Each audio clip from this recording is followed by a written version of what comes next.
The woman my brother chose to marry happened to be the daughter of a bank executive. "Please do not come to the wedding," she implored. She despised me, a high school dropout working in construction. My brother's the only family I have, yet she threatened to cancel the marriage if I attended. "Please do not interfere any further," she pleaded. Wanting my brother to be happy, I had no choice but to accept her request. However, where was the groom's brother? My absence caused the wedding to plunge into chaos. My name is Ethan Smith. One morning on my day off, I woke up to a call from my younger brother Jake. "Hey Ethan, you're off today, right?" Yeah, I was actually asleep. I listened to him as I got up and headed to the bathroom. "I met someone I want to marry, and I'd like you to meet her," he said. I was taken aback, and now completely wide awake. I was delighted to see my brother all grown up. Jake and I had always been there for each other. Our mother divorced when we were young, worked on her own, and provided for us. I barely remember anything about our father, because he was rarely at home. I often looked after Jake, who was still in daycare while I was in middle school, in place of our mother, who came home late from work. "Sorry, Ethan, I have to go to work again. Here's some dinner. Heat it up and eat it with Jake," she would say. Got it. I'll give him a bath first, though. He falls asleep in the middle of dinner these days. "All right, thank you, Ethan." One day, our peaceful life was disrupted when our mother decided we would go to our grandparents' house. She left us in the care of our grandparents and never returned. Jake, who was still very young, felt lost without our mother and cried every night. During those times, I read him books, held his hand as we slept, and distracted him from his sorrows. "Where's Mom? Is she coming home today?" he asked. It always hurt to hear that, and I don't remember when I started saying I didn't know. Our grandparents, despite being angry at our mother, raised us lovingly. I still remember how happy I was to have warm meals ready for me every day. When I began to accept that our mother wouldn't come back, I realized that I was the only one who could protect Jake. When Jake started elementary school and some local bullies started messing with him, I scared them off by swinging around the broom our grandmother always used. "Whoa, this guy's older brother's crazy, run!" The reason I started thinking about learning boxing was because I had this compelling desire to become stronger, to protect my little brother Jake. In the end, there wasn't any boxing gym available in our rural hometown in Kansas. Instead, our grandpa took me fishing on his days off. Standing in front of the sea, I felt how small I was. When I cast my fishing line into the water, I felt a sense of calm that I didn't usually experience in my busy life.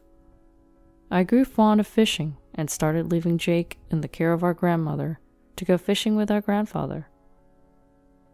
I began going every week, and Mr. Brown, one of my grandfather's fishing buddies, also became a friend. I secretly thought that if my father was still around, he would be about Mr. Brown's age, and it always made me happy when I saw him. "Do you have any idea what you want to be when you grow up, Ethan?" Mr. Brown asked me while we were fishing. I want to be a regular office worker, earn money so my younger brother and grandparents can live more comfortably, I said. "Ethan, you've got a heart as big as this ocean. You'll be fine. Just keep doing your best," he told me. Those words of his have saved me many times since.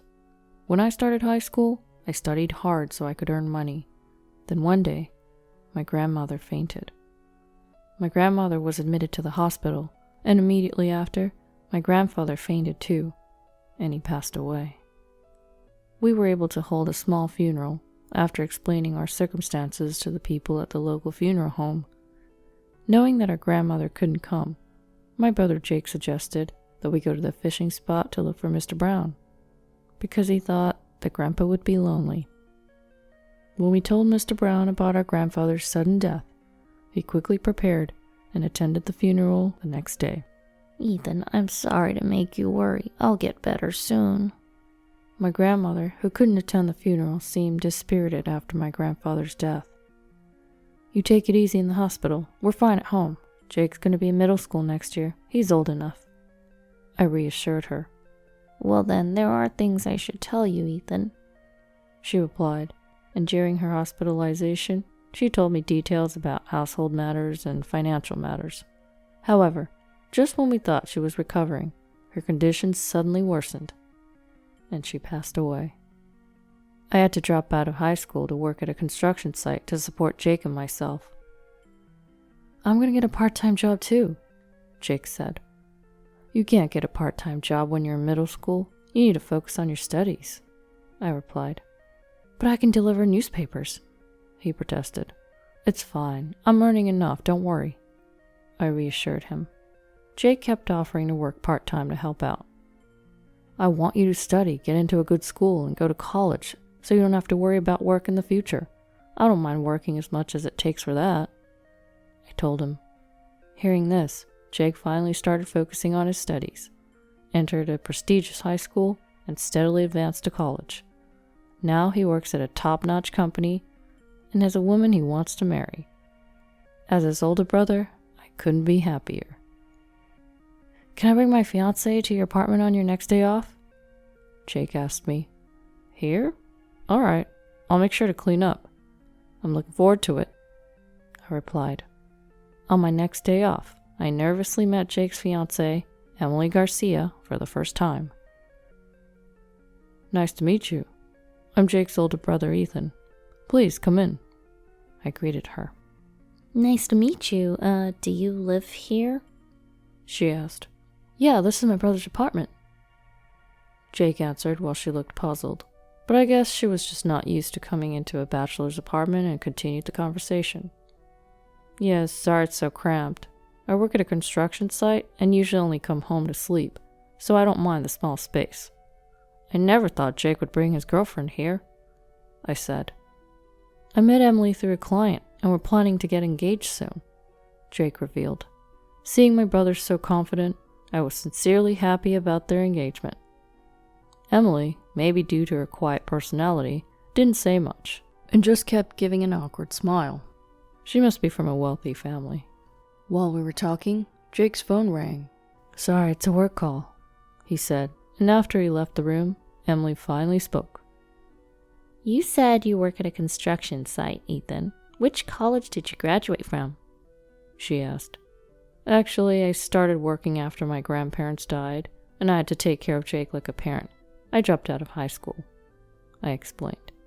So you didn't finish high school? She asked. Correct. Unlike Jake, I never liked studying much, and I've been doing the same job since then, I said. I didn't know that Jake's brother dropped out of high school, she said with an audible sigh of disappointment. I don't regret giving up on my education even now. But having experienced the harsh reality of how society doesn't accept me as a high school dropout, I suddenly felt anxious about whether I might end up causing trouble for my brother. I assumed, Ethan, that you must have some prestigious profession since Jake is so accomplished, but it seems I was mistaken, she said. A prestigious profession. It's impossible to regain that now. All I ask is that you don't interfere with our happiness.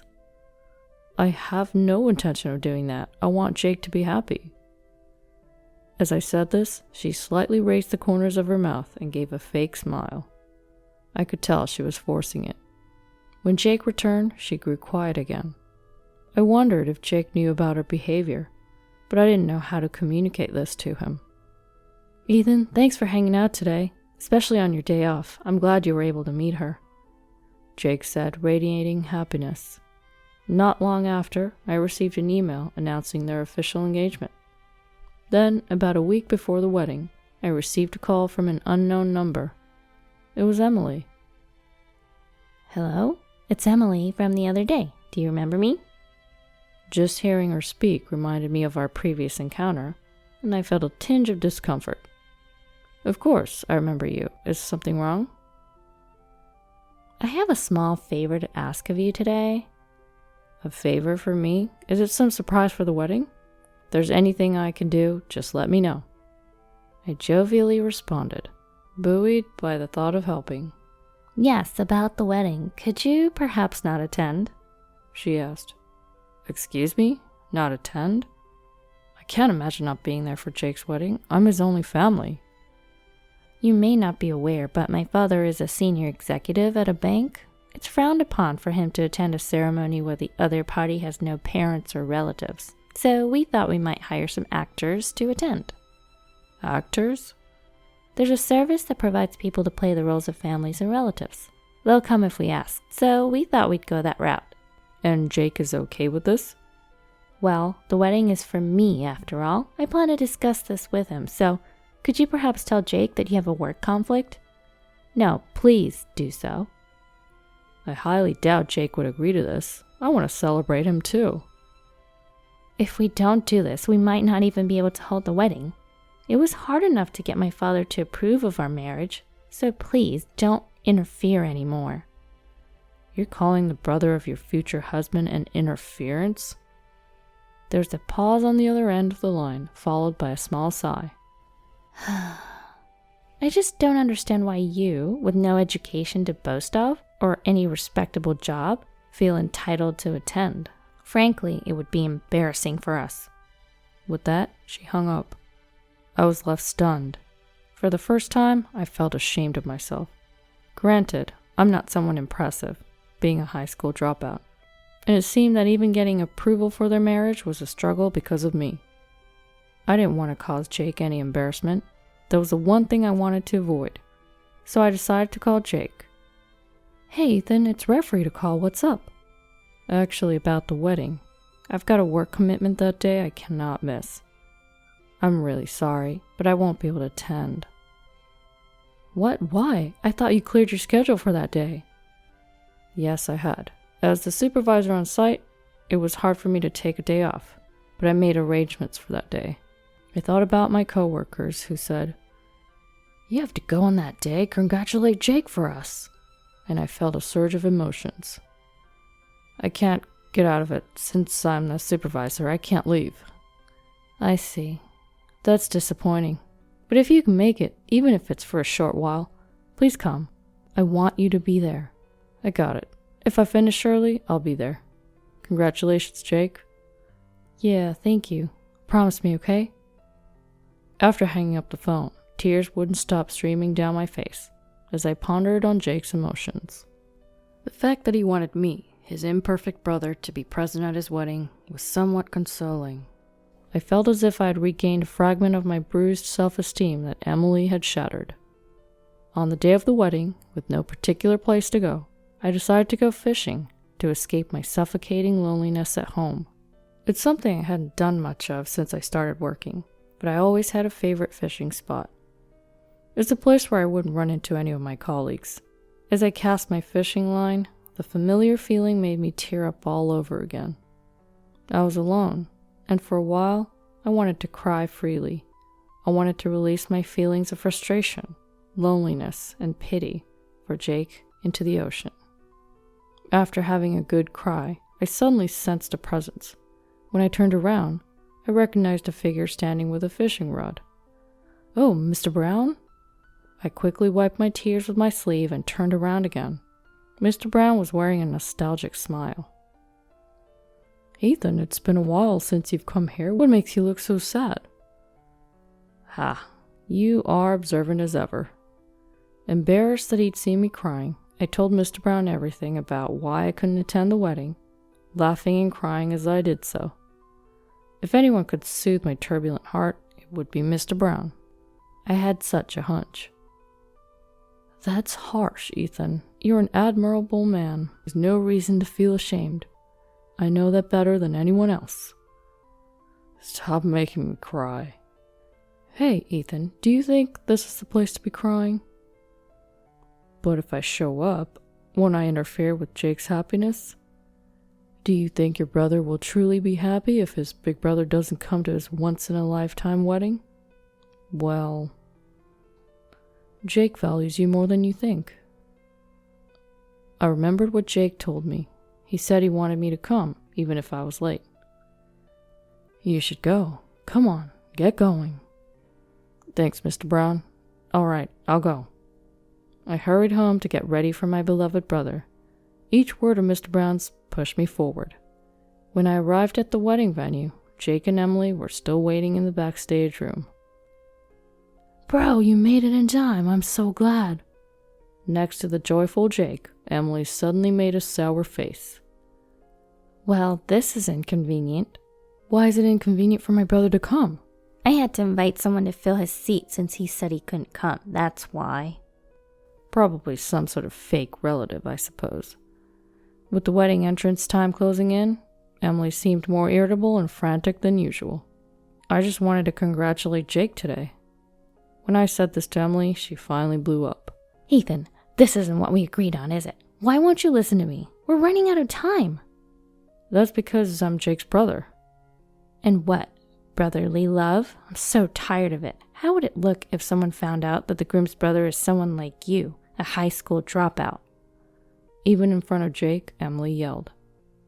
I'll get my dad to kick you out, so don't move! Suddenly, the backstage door swung open roughly, and Emily's father came in looking flustered. Emily, where is Ethan? Wait, what? What's going on, Dad? She asked. One of our bank's major clients just contacted us wanting to close their account. The bank is in panic mode. When I asked for the reason, they said you had...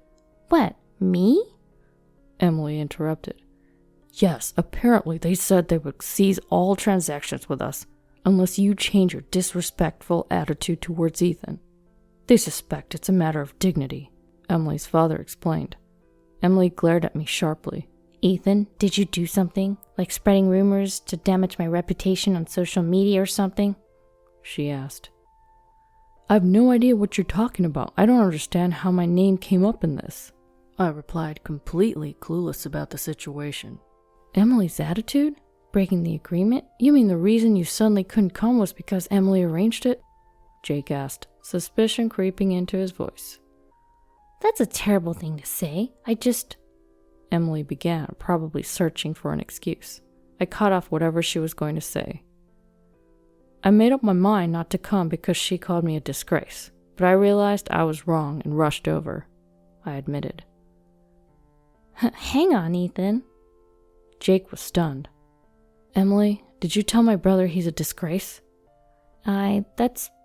Because... Emily stammered, struggling to find her words. Ignoring her flustered state, Jake spoke in a stern voice. Thanks to Ethan, I managed to get through college. I can't thank him enough. I'm sorry, Ethan. I'm truly sorry. It's okay, Jake. You don't need to apologize to me. I comforted him. Then Jake glared at Emily. Emily, we're going to have to call off this wedding. That's okay with you, right, Mr. Garcia? If that's what it takes for them to forgive us, I have no problem with it, her father replied. But wait. Emily tried to argue, but her father had already left. He probably had to deal with the bank. And so, the wedding dissolved without the bride and groom even making an entrance. According to Jake, Emily ended up losing her job at the bank due to losing their trust, and her father received disciplinary actions, getting transferred and demoted to a different state. Emily didn't want to leave, so she came crying to Jake and told him everything.